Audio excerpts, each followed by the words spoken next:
Me llamo Carlos y, desde pequeño, siempre me he preguntado si mi fe era auténtica. No es fácil en estos tiempos, aquí en el pequeño pueblo de Almazán, en Soria, donde todos parecen decir que siguen a Dios, pero pocos viven realmente como tales. Mi abuelo solía decirme, con esa voz grave y pausada que tenía, que no todo el que dice, Señor, Señor, es por dentro un verdadero creyente. Y ahora, siento que Jesús mismo está haciendo lo mismo, separando a quienes le siguen de verdad de quienes solo se quedan en palabras.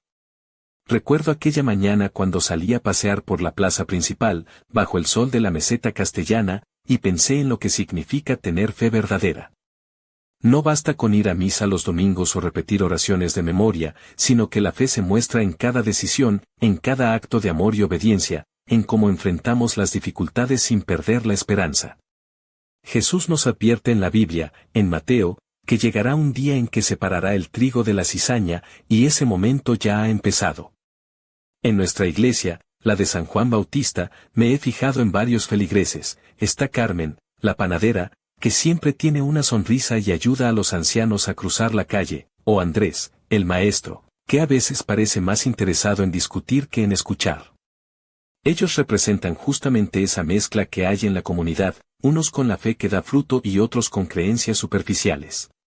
Pero, ¿cómo saber si yo mismo soy de los verdaderos? He decidido empezar a mirar mi corazón con honestidad. La fe genuina no es un traje que te pones para impresionar ni una máscara para la gente en la plaza. Es como esa camisa que me regaló mi abuela, tejida a mano, que con el tiempo se ha hecho suave y resistente. Así debe ser nuestra confianza en Dios, profunda y constante. Me acuerdo de Abraham, que estuvo dispuesto a sacrificar a su hijo porque confiaba sin reservas. Eso me lleva a preguntarme, ¿sería capaz yo de dar hasta lo que más quiero por mi fe, sin pedir garantías? Mientras caminaba por la calle Mayor, vi a Lucía, una joven con un vestido rojo que resaltaba bajo el sol, sus zapatos de tacón sonaban sobre el empedrado y llevaba un rosario en la muñeca. Había en ella una mezcla de fortaleza y dulzura, como si su fe fuera un secreto bien guardado, listo para florecer. Me hizo pensar que la fe verdadera se prueba en lo cotidiano, no en grandes gestos, sino en las pequeñas decisiones que reflejan nuestra entrega sincera. Jesús no solo observa las palabras que pronunciamos, sino cómo actuamos cuando nadie nos está mirando. Esa es la verdadera prueba. Confieso mi fe solo en misa o también cuando la tentación me sonríe en el bar con los amigos, obedezco los mandatos de Dios cuando es cómodo o cuando me cuesta. Es en esos momentos donde se revela el corazón. Así, con la plaza a mis espaldas y la iglesia en la distancia, me comprometí a buscar esa fe que no se desmorona con el primer viento fuerte. Sé que será un camino difícil, pero también sé que es el único que vale la pena. Porque al final, Jesús no quiere seguidores de cartón piedra, quiere discípulos con fe de verdad, listos para dar frutos que perduren. Y mientras pensaba todo esto, una sombra cruzó la calle, alguien me observaba desde la ventana del ayuntamiento, con una mirada que parecía conocer todos mis secretos. ¿Quién sería? ¿Acaso también él está esperando ver quién es trigo y quién cizaña en Almazán? Solo el tiempo lo dirá. A la mañana siguiente, mientras me preparaba un café en la cocina de mi casa, recordé lo que había leído en la Biblia sobre la obediencia y la santidad. No es solo cuestión de creer, me decía, sino de vivir conforme a lo que Dios nos pide, incluso cuando nadie nos ve o cuando la sociedad se burla. Me vino a la mente la historia de Noé, ese hombre que construyó un arca gigantesca cuando nadie le creía, y los vecinos solo le llamaban loco. Carlos, tú no estás para hacer arcas, me habría dicho mi amigo Paco si le contara. Pero, ¿cuántas veces he dejado de obedecer a Dios por miedo a parecer raro o por comodidad? Decidí salir a caminar por el barrio de San Esteban, un rincón tranquilo de Soria donde los vecinos se saludan con cariño, aunque no todos compartan la misma fe. Allí vi a Marta, la profesora de yoga que siempre lleva pulseras de colores y una blusa ligera que deja ver un tatuaje pequeño en la nuca, una paloma blanca. Tenía esa mirada serena que transmite paz, pero también una firmeza que me recordó que la santidad no es sinónimo de aburrimiento, sino de coherencia con lo que uno cree. Mientras la observaba, me di cuenta de que obedecer a Dios no es solo cumplir reglas al pie de la letra. Es una entrega diaria, una elección consciente de apartarme del egoísmo y la tentación, como cuando decides no mirar el móvil durante la cena familiar o ayudar a un vecino sin esperar nada a cambio. La santidad, entendí, es un camino que se recorre con pequeños pasos, a veces invisibles, pero que suman. En ese paseo, me topé con don Enrique, el cura del pueblo, quien vestía su sotana negra impecable y un crucifijo de plata colgando del cuello. Su figura alta y delgada parecía encarnar la dedicación y el sacrificio. Carlos, la obediencia no es una carga, es la llave que abre la puerta a la verdadera libertad, me dijo con voz pausada. Pero ojo, que no basta con decir, sí, Señor, cuando te conviene. Se trata de vivirlo en lo cotidiano, en lo fácil y en lo difícil. Me quedé pensando en esas palabras mientras veía pasar a una pareja de turistas que se detenían a admirar la Catedral de San Pedro. La mujer llevaba un vestido azul celeste que bailaba con la brisa, y un collar sencillo que resaltaba su cuello delicado. Había en su expresión una mezcla de asombro y búsqueda, como si estuviera intentando encontrar algo más allá de lo visible. Me pregunté si ella también se enfrentaba a la prueba de la obediencia, ese llamado a vivir con integridad cuando el mundo ofrece atajos tentadores. De regreso a casa, sentí una mezcla de desafío y esperanza. La obediencia y santidad no eran metas inalcanzables, sino compromisos diarios que podían transformar mi vida y la de quienes me rodean. Carlos, no te rindas, me susurró una voz interior que sabía era de Dios. Y entonces, un pensamiento inquietante me cruzó la mente, ¿qué pasaría si en este pueblo, que parece tan tranquilo, hubiera quienes fingen la fe y, sin embargo, ocultan verdaderas intenciones? La idea me erizó la piel. Cuando llegué a mi casa, vi que alguien había dejado un sobre sin remitente en el buzón. Lo abrí con cuidado y dentro encontré una carta escrita a mano, con tinta azul y letra firme. Solo decía, la obediencia no siempre es fácil de ver, pero siempre es necesaria. Mira bien a tu alrededor, Carlos. No todos en Almazán son lo que parecen. Cerré los ojos y respiré hondo. Aquella carta era una invitación y, tal vez, una advertencia. Por un momento, me sentí como un jugador en una partida donde las piezas no estaban claras, donde el tablero era la vida misma y las reglas las dictaba un maestro invisible. ¿Sería capaz de obedecer sin importar las consecuencias, y quién estaría dispuesto a hacerlo conmigo? La respuesta estaba por descubrirse, pero algo me decía que el verdadero reto apenas comenzaba. Aquella tarde, mientras la luz dorada del atardecer se colaba por las persianas de mi habitación, no pude evitar pensar en el siguiente paso de esta prueba que Jesús me estaba poniendo delante. El test del amor y la compasión, me susurré, recordando las palabras del Evangelio que tantas veces había escuchado en la iglesia de San Juan Bautista. No basta con creer y obedecer, amar es la verdadera señal de que nuestro corazón está transformado. Decidí salir a dar un paseo por el Parque de la Dehesa, un lugar donde los árboles centenarios se alzan con majestuosidad y el aroma a pino se mezcla con la tierra mojada. Allí encontré a Isabel, una mujer de unos 50 años, con una falda larga de encaje beige que se movía con gracia al ritmo del viento, y una blusa blanca que dejaba entrever un collar con una cruz pequeña, casi delicada. Sus ojos, llenos de una tristeza silenciosa, me miraron cuando me acerqué para sentarme a su lado en el banco de madera. Isabel me contó que desde hacía meses cuidaba a su hermano, enfermo y solitario, en una casa al borde del pueblo. Su amor y dedicación eran evidentes en la forma en que hablaba de él, con una mezcla de cansancio y ternura que me emocionó. Pensé en el buen samaritano que cruzó fronteras para ayudar a un desconocido, y en Ruth, que eligió amar a su suegra como a sí misma. ¿Cuántos de nosotros realmente amamos así, sin condiciones, sin esperar reconocimiento? Mientras conversábamos, una bandada de gorriones revoloteó cerca, y uno se posó en el respaldo del banco, mirándonos con curiosidad. «Sabes, Carlos», dijo Isabel con una sonrisa cansada, «a veces el amor duele más que cualquier herida física, pero es lo único que nos salva». Sus palabras me llegaron profundo, como un eco de mi propia alma que buscaba sentido. En ese momento, apareció Miguel, un joven del pueblo conocido por su carácter explosivo y pocas veces amable. Llevaba una camiseta negra ajustada, vaqueros rotos y unas deportivas llamativas, y su mirada parecía desafiar al mundo. Isabel no dudó en ofrecerle agua y una palabra amable, a pesar de que Miguel a menudo respondía con indiferencia o sarcasmo. Me sorprendió la paciencia y el amor silencioso con que ella le trataba, como si viera en él algo más allá de su fachada dura. Pensé en cuántas veces nosotros, en Almazán o en cualquier otro sitio, evitamos a quienes nos resultan incómodos o diferentes. El amor auténtico no se limita a quienes nos caen bien, sino que se extiende incluso a aquellos que nos lastiman o nos desafían.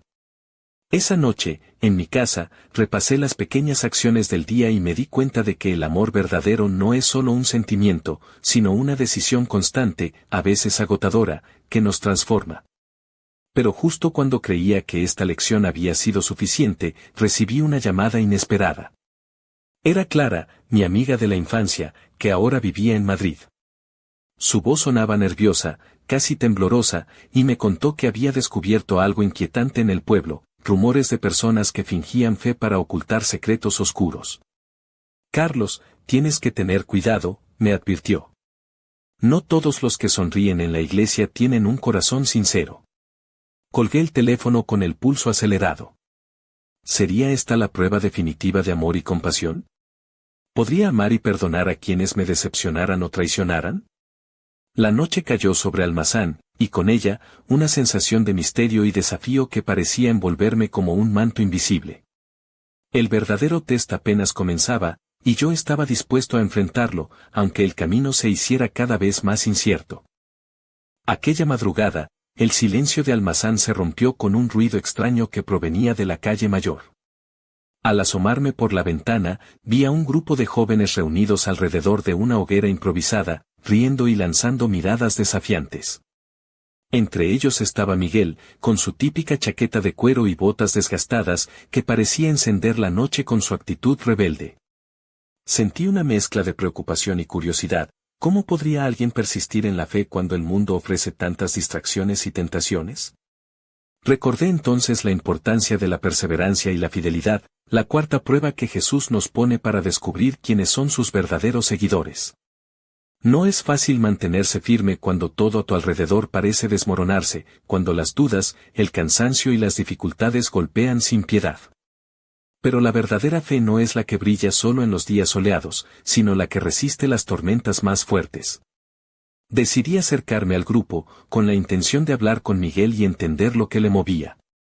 Él me miró con desconfianza, los ojos brillantes bajo la luz del fuego, y me dijo con una sonrisa irónica, ¿y tú qué haces aquí, profesor de religión, vienes a sermonearme? Le respondí con calma que no buscaba eso, sino compartir un momento, saber qué había detrás de esa coraza. Mientras hablábamos, me contó sobre sus miedos, sus frustraciones y cómo la vida en el pueblo a veces se siente como una jaula de la que no puede escapar. Me confesó que en el fondo deseaba algo más, algo que le diera sentido y fuerza para seguir adelante, pero no sabía cómo encontrarlo. Fue entonces cuando le hablé sobre la perseverancia, esa fuerza invisible que nace del corazón cuando confiamos en Dios a pesar de las dificultades. Miguel se quedó en silencio un rato, mirando las llamas danzar. Me sorprendió cuando me dijo, nunca pensé que la fe pudiera ser para gente como yo, que siempre está al borde del abismo. Pero quizá necesito intentarlo. En ese momento comprendí que la perseverancia no es solo resistir, sino también levantarse una y otra vez, incluso cuando parece imposible. Esa noche, la plaza parecía más tranquila, pero en mi interior sentía que algo había cambiado. La fe auténtica no es cómoda ni sencilla, es un compromiso diario que se renueva con cada prueba, con cada caída y cada levantada. Mientras volvía a casa, vi a Lucía, aquella joven del vestido rojo, cruzando la calle con paso firme y una expresión decidida, como si ella también estuviera enfrentando sus propias batallas. Al llegar a mi habitación, encontré sobre la mesa un libro abierto en Hebreos 12, con un marcador en el versículo que habla de correr con perseverancia la carrera que tenemos por delante, mirando a Jesús, el autor y consumador de la fe. Cerré los ojos y sentí que esa era la invitación para todos nosotros, no rendirnos, aunque el camino sea duro. Pero justo cuando pensaba en descansar, sonó el teléfono. Era un número desconocido. Al contestar, una voz baja y temblorosa me susurró, Carlos, cuidado con lo que buscas en Almazán. No todos los que perseveran son lo que parecen. El corazón me dio un vuelco y el silencio volvió a invadir la noche, esta vez con un aire de misterio que prometía que la historia estaba lejos de terminar. A la mañana siguiente, el aire fresco de Almazán parecía traer consigo una mezcla de calma y tensión. Mientras caminaba hacia la iglesia de San Juan Bautista, me encontré con Clara en la plaza, vestida con una blusa de lino blanco y unos pantalones vaqueros ajustados que resaltaban su figura esbelta. Sus ojos reflejaban preocupación, pero también una determinación que me hizo pensar que estaba lista para enfrentar lo que viniera. Hablamos en un rincón apartado, donde el murmullo de las fuentes apenas nos alcanzaba. Me contó que había estado investigando los rumores que circulaban sobre algunos vecinos que fingían fe para encubrir secretos oscuros. Carlos, no es solo cuestión de palabras bonitas en misa, me dijo, hay quienes usan la religión como máscara para esconder intereses egoístas, y eso puede hacer daño a todos nosotros. Mientras conversábamos, apareció don Enrique, el cura, con su sotana impecable y una sonrisa que intentaba transmitir paz. La fe verdadera es un camino arduo, pero solo ella nos salva, nos recordó. Su presencia me hizo sentir que no estaba solo en esta búsqueda, aunque el reto pareciera cada vez más complejo. Esa tarde, Clara y yo visitamos a Isabel, la mujer que cuida a su hermano enfermo. La encontré sentada en su salón, con una túnica azul celeste que caía suavemente sobre sus piernas y un rosario antiguo entre sus manos. Nos habló de la importancia de la compasión, de amar incluso cuando duele, y de cómo el amor sincero transforma el corazón. El amor no es fácil, Carlos, dijo con una voz dulce pero firme, pero es el puente que nos une a Dios y a los demás. Mientras salíamos de su casa, nos topamos con Lucía, la joven del vestido rojo, que nos sonrió con una mezcla de misterio y confianza. La verdad siempre sale a la luz, aunque tarde o temprano, nos dijo antes de desaparecer entre las calles empedradas. Su presencia me recordó que la fe no es solo para uno mismo, sino para vivir en comunidad, enfrentando juntos las pruebas. De regreso a casa, Clara me entregó una carta que había encontrado en el archivo municipal, fechada hacía años y escrita por alguien que alertaba sobre falsedades y engaños en el pueblo. Es un llamado a la vigilancia y a la verdad, explicó. Sentí que estábamos siendo llamados a despertar, a no conformarnos con apariencias, sino a buscar la autenticidad en cada corazón. Esa noche, mientras el viento susurraba entre los olivos, me senté frente a la ventana y reflexioné sobre la importancia del discernimiento espiritual, la quinta prueba que Jesús nos presenta. No basta con creer, obedecer, amar y perseverar, también debemos ser sabios para reconocer lo que es falso y mantenernos firmes en la verdad. Pero justo cuando pensaba que había encontrado una guía clara, la luz de la calle parpadeó y una sombra se deslizó rápidamente frente a mi casa. Sentí un escalofrío recorrer mi espalda, alguien estaba observando, alguien que no quería que descubriéramos la verdad. ¿Quién sería? ¿Y qué secretos escondía Almazán bajo su apariencia tranquila? La historia no había hecho más que comenzar. Aquella noche, el silencio de Almazán se tornó pesado, casi como si el aire mismo contuviera secretos que no se atrevían a salir a la luz. Me encontraba en mi habitación, sentado frente al escritorio, con la carta antigua entre las manos, intentando descifrar cada palabra y entender quién podría haberla escrito. La tinta, ya desvaída, parecía llevar consigo una historia de advertencias y misterios que todavía resonaban en el pueblo. De repente, un leve golpe en la puerta me sorprendió. Al abrir, me encontré con Lucía, la joven del vestido rojo, que esta vez llevaba una chaqueta de cuero y unos vaqueros ajustados que marcaban sus curvas de manera sutil pero provocativa, sin perder ese aire de misterio que la envolvía. Sus ojos oscuros brillaban con una intensidad que me hizo sentir que sabía más de lo que decía. Carlos, no todo es lo que parece en Almazán, susurró mientras entraba y cerraba la puerta tras de sí. Hay fuerzas que quieren mantenernos en la oscuridad, y no solo hablo de secretos del pasado, sino de algo mucho más profundo. Su voz era baja, casi un suspiro, pero cada palabra calaba hondo. Me contó que había descubierto indicios de personas dentro de la comunidad que, aunque aparentaban fe y devoción, ocultaban intereses y comportamientos que dañaban a otros. La verdadera fe no solo se demuestra con palabras o rituales, sino con acciones que reflejan amor y verdad, dijo, mientras sus dedos jugueteaban nerviosamente con el collar que llevaba al cuello, un pequeño crucifijo de plata. Mientras hablábamos, sentí una mezcla de atracción y desasosiego. Lucía tenía una presencia magnética, y su manera de vestir, el contraste entre la chaqueta de cuero y el delicado collar, parecía reflejar esa dualidad entre luz y sombra que yo intentaba entender. Pero también me recordó que el camino que había elegido no sería fácil, ni cómodo. Decidimos entonces que era momento de actuar con discernimiento y valentía. No podíamos permitir que la hipocresía y el engaño siguieran envenenando la fe de nuestra comunidad. Carlos, dijo con firmeza, debemos buscar la verdad, aunque duela, aunque nos ponga en peligro. Mientras hablábamos, un ruido sordo proveniente de la casa de al lado nos llamó la atención. Nos asomamos a la ventana y vimos a don Enrique, el cura, cerrar con prisa la ventana de su despacho, lanzando una mirada nerviosa a la calle vacía. Algo en su actitud me hizo dudar, ¿estaba él también involucrado en esos secretos que Lucía mencionaba, o simplemente estaba preocupado por la seguridad del pueblo? La noche avanzaba y con ella, el misterio se espesaba. Sentí que estábamos en el centro de una lucha invisible, donde la fe verdadera se enfrentaba a la oscuridad disfrazada de devoción. Lucía se acercó, y su aliento cálido rozó mi oído cuando me dijo, no estás solo en esto, Carlos. Pero debemos tener cuidado, hay ojos que nos observan y oídos que escuchan. Mientras la puerta se cerraba tras ella, una sombra se deslizó rápidamente por la calle, dejando tras de sí un susurro apenas audible, la verdad tiene un precio. Y supe que el siguiente paso sería el más peligroso de todos. Las primeras luces del amanecer iluminaban tímidamente las calles de Almazán cuando me desperté con el corazón acelerado y la mente llena de preguntas. La visita de Lucía la noche anterior seguía resonando en mi cabeza, y el susurro de la sombra en la calle no me dejaba en paz. Sabía que estaba entrando en un terreno complicado, donde la fe, el amor y la verdad se entrelazaban con secretos oscuros que amenazaban con destruirlo todo. Decidí salir a caminar para despejar mi mente y buscar respuestas en la rutina diaria del pueblo. Pasé por la panadería de Carmen, que vestía un delantal blanco impoluto y una blusa de flores que resaltaba bajo el sol matutino.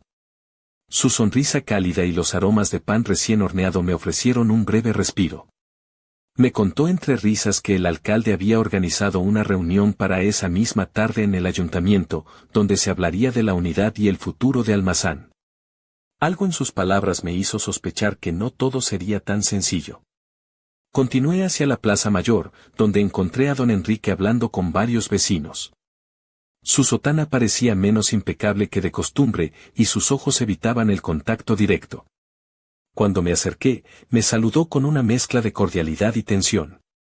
Carlos, es importante que estés presente esta tarde, me dijo con voz grave. Lo que se discuta puede cambiar el rumbo de nuestra comunidad. Mientras esperaba la reunión, me crucé con Miguel, quien esta vez llevaba una camisa de cuadros y unos pantalones oscuros, intentando quizás dar una imagen menos rebelde. Me miró de reojo, y aunque sus palabras fueron escasas, sentí que compartíamos una inquietud común. Hay cosas aquí que no cuadran, Carlos, murmuró antes de perderse entre la multitud. La sala del ayuntamiento estaba llena cuando comenzó la reunión. El alcalde, un hombre de mediana edad con traje gris y corbata azul, tomó la palabra y habló sobre la importancia de mantener la armonía y la fe en Almazán. Pero poco a poco, las palabras se tornaron vagas y dejaron entrever que algunos estaban preocupados por influencias externas y desconfianzas que amenazan la paz. En un momento, don Enrique se levantó para hablar. Su voz, normalmente pausada, esta vez llevaba un tono firme y casi desafiante, la fe verdadera no puede sobrevivir sin unidad y obediencia. Debemos ser cautelosos con quienes siembran dudas. Sentí un escalofrío recorrer la sala. ¿A quiénes señalaba realmente? Cuando la reunión terminó, la tensión era palpable. Afuera, la luz del atardecer teñía las calles de naranja y púrpura, y supe que las pruebas que Jesús nos había puesto no solo eran espirituales, sino también un enfrentamiento con la realidad humana, con sus miedos, engaños y luchas de poder. Mientras caminaba hacia casa, recordé las palabras de Isabel sobre el amor que duele y transforma. ¿Sería posible amar a quienes quizá estaban actuando por egoísmo o miedo? La respuesta, aún incierta, parecía estar más cerca de lo que imaginaba. Y entonces, al doblar una esquina, vi a Lucía esperándome, con esa mezcla de misterio y fuerza que la hacía irresistible y peligrosa a la vez. Carlos, susurró, la batalla está por comenzar, y no todos saldrán ilesos. Su mirada era un desafío y una promesa. Y yo, sin saber qué me esperaba, sentí que mi vida en Almazán nunca volvería a ser la misma. La noche se cernía sobre Almazán con un manto de estrellas que apenas lograban disipar la oscuridad que parecía apoderarse del pueblo. Lucía y yo caminábamos por las callejuelas empedradas, ella con un abrigo negro que rozaba sus muslos, dejando entrever unas medias finas y botas altas que le daban un aire de misterio irresistible. Su cabello oscuro caía en ondas suaves alrededor de su rostro, y sus labios, pintados de un rojo intenso, parecían guardar secretos que yo ansiaba descubrir.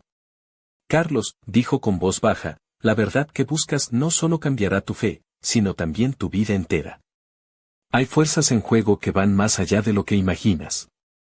Su mirada penetrante me hizo sentir que estaba a punto de cruzar un umbral del que no habría vuelta atrás.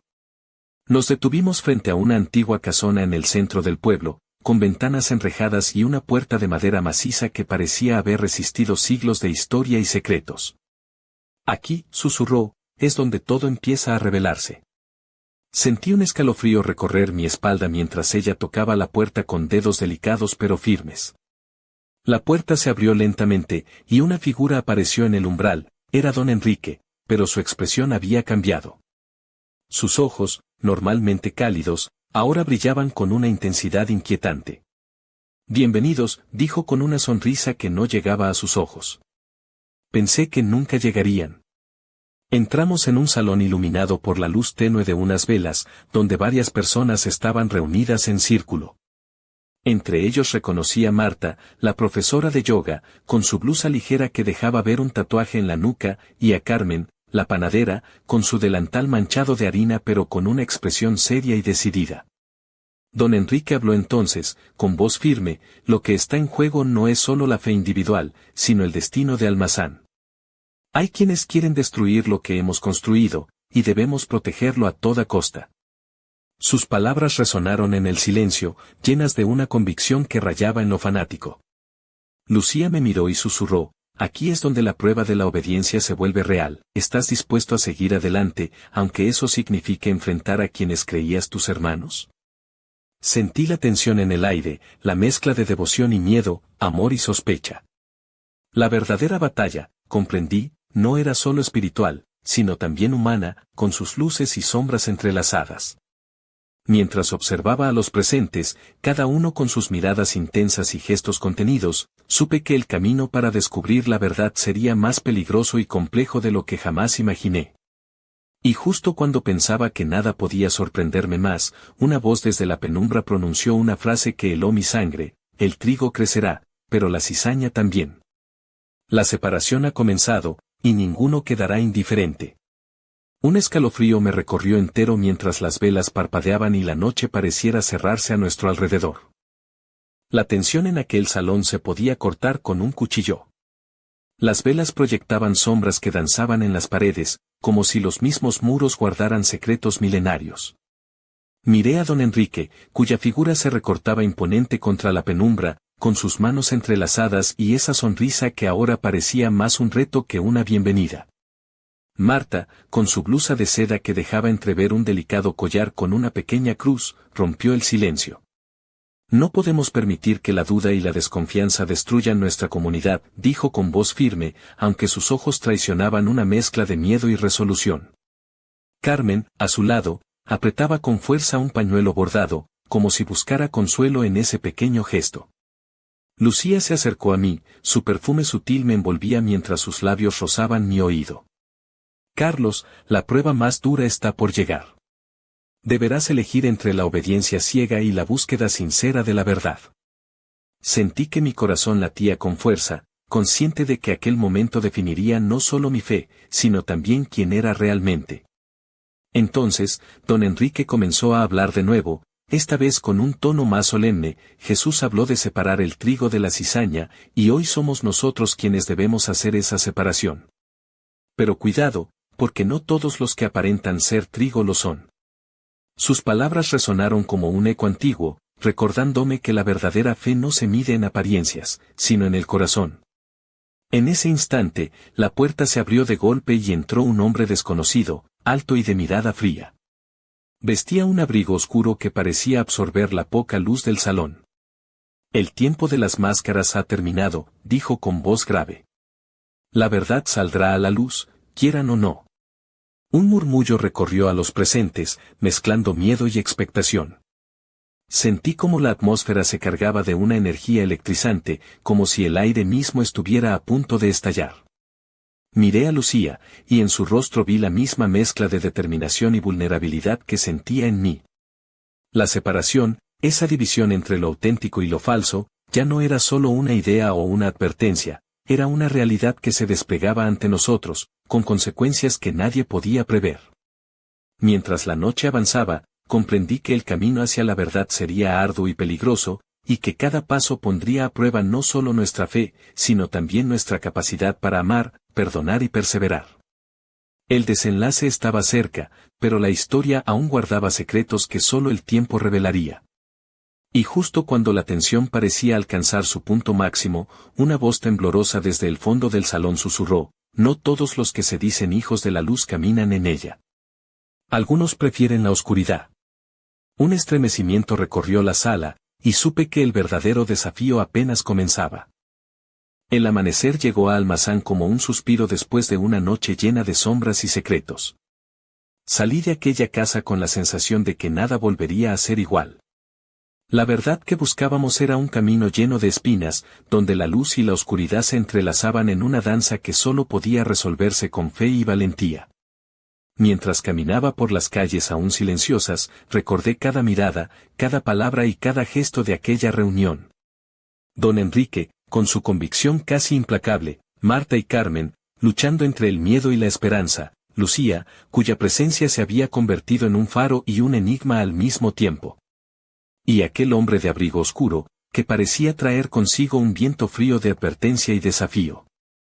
Llegué a la Plaza Mayor, donde el sol comenzaba a pintar de oro las fachadas de piedra y las campanas de la iglesia repicaban con un sonido claro y solemne. Allí, entre los primeros rayos, vi a Isabel, sentada en el banco de siempre, con su falda de encaje y los ojos llenos de una calma que parecía imposible después de todo lo que habíamos descubierto. Me acerqué a ella y, sin palabras, entendimos que este era solo el comienzo de un camino que nos llevaría a profundidades inesperadas. La separación entre trigo y cizaña ya había comenzado, y cada uno debía decidir dónde estar. Pero justo cuando parecía que la calma intentaba regresar, un susurro llegó con el viento, una voz tan cercana que parecía hablar directamente a mi alma: el verdadero juicio no es el que separa, sino el que une a quienes tienen fe sincera. Y entonces, en medio de esa mañana que despertaba vida y promesas, supe que la historia de Almazán aún guardaba misterios por descubrir, desafíos por enfrentar y una fe por vivir que trascendía cualquier prueba.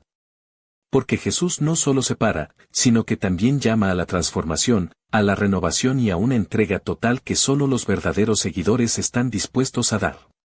Y mientras las campanas seguían sonando, una sombra se deslizó entre las calles, dejando tras de sí una pregunta que quedaba flotando en el aire: ¿quién será el próximo en responder al llamado de la verdad?